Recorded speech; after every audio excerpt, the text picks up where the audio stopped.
안녕하세요. 경매스쿨 현미경의 치우입니다. 이번 시간은 지난 영상에 이어서 실제로 빌라 낙찰 사례를 한번 꼼꼼히 살펴보도록 하겠습니다.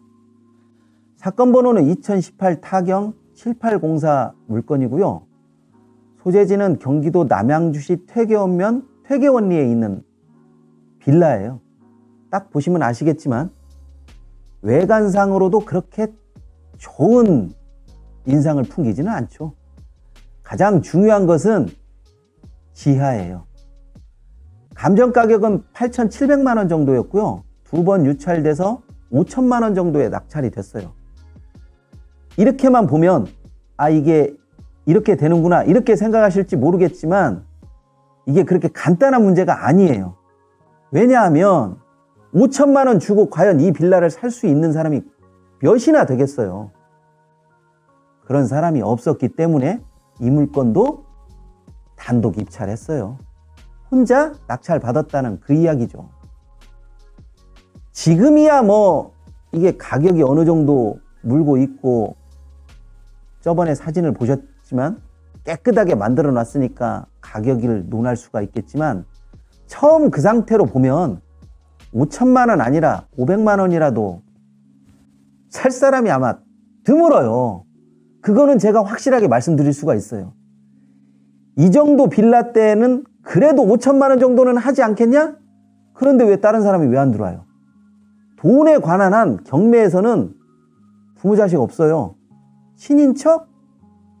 그것도 아마 힘들걸요?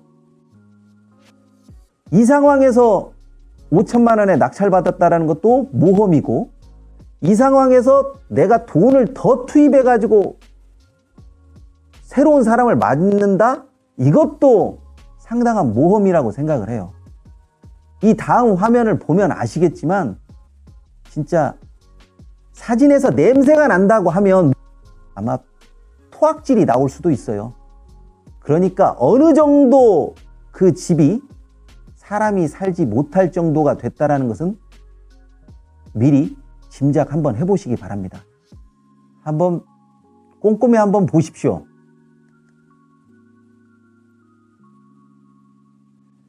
처음 들어갔을 때 영상인데요. 정말 이 정도면 사람이 산다라고 하는 그런 이야기는 쉽게 나오지 않을 겁니다. 진짜 쭉 보시면 아시겠지만 이 영상을 왜 찍었나 모르겠네요. 솔직히 귀신 나오는 것도 당연한 정도라고 봐지는데. 그리고 곰팡이 냄새며 그 묵은 짐들에서 나오는 그 환기도 안 되는 그런 공간에서 내뿜는 냄새는 거의 코를 막지 않으면 견딜 수가 없는 거죠. 저 곰팡이 봐봐요.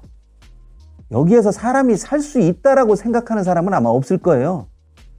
그리고 이 정도 되는 빌라를 어디를 고치고 어디는 놔둘 것인가 그런 것 자체가 하기가 쉽지가 않죠.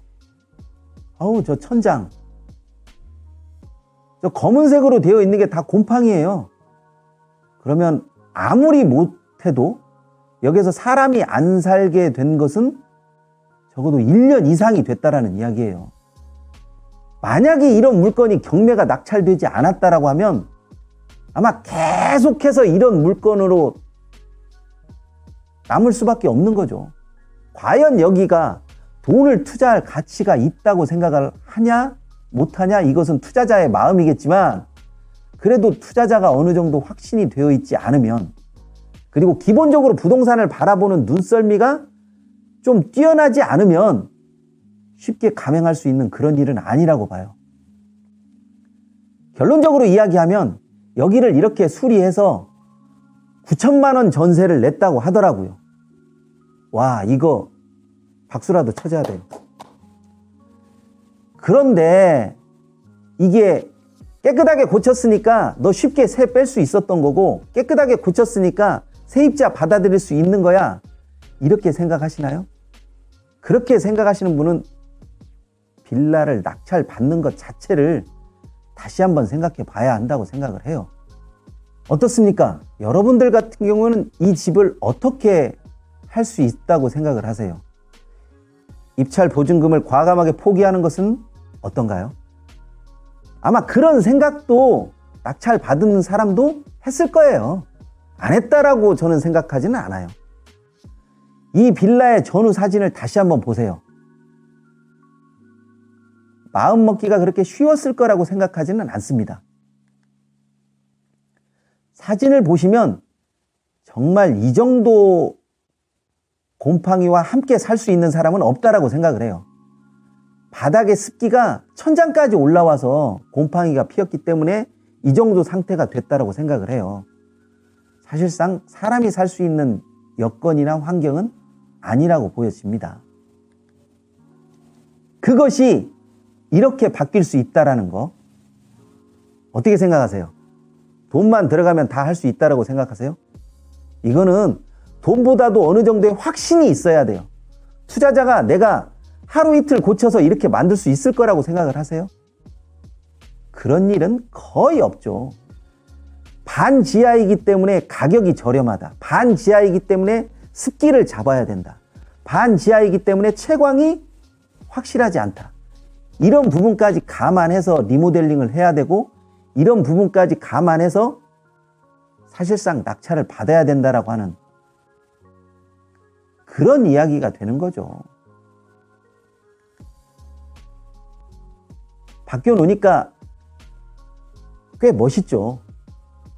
이 정도면 뭐 사람이 살만하다라고 생각하는데 처음 상태에 그 집이 맞아요.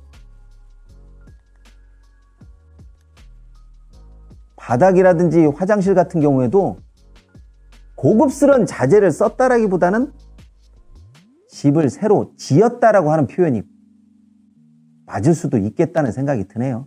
이렇게까지 수리를 감행했던 투자자는 과연 어떤 생각을 가지고 처음에 낙찰을 받고 어떤 생각을 가지고 이 집을 고쳤는지 한번 꼼꼼하게 생각해 보십시오. 과연 나도 할 수 있는 일인지 아니면 나는 한 3, 4일 하다가 그냥 포기하고 말 것인지 또 어떤 식으로 투자를 감행해야 이렇게까지 할 수 있는 것인지 결론적으로 이야기하면 이 집에서 꽤 많은 금액이 남았어요. 빌라 치고는 많은 금액이 남았죠. 물론 정책적인 바람이 불어서 재개발 그 바람도 어느 정도는 맞았는데 그래도 기본적으로 집이 깨끗했기 때문에 아마 더 높은 투자 가치를 얻었을 것이라고 생각해요. 이렇게 생각하시는 분들도 있겠네요. 그래서 그 집에 얼마를 투자했어? 라고 생각하시는 분들도 있겠네요.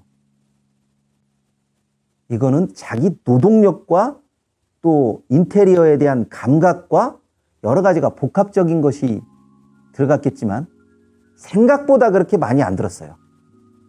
아마 생각하시면 깜짝 놀랄 수도 있겠는데 2천만 원 미만이라고 말하더라고요.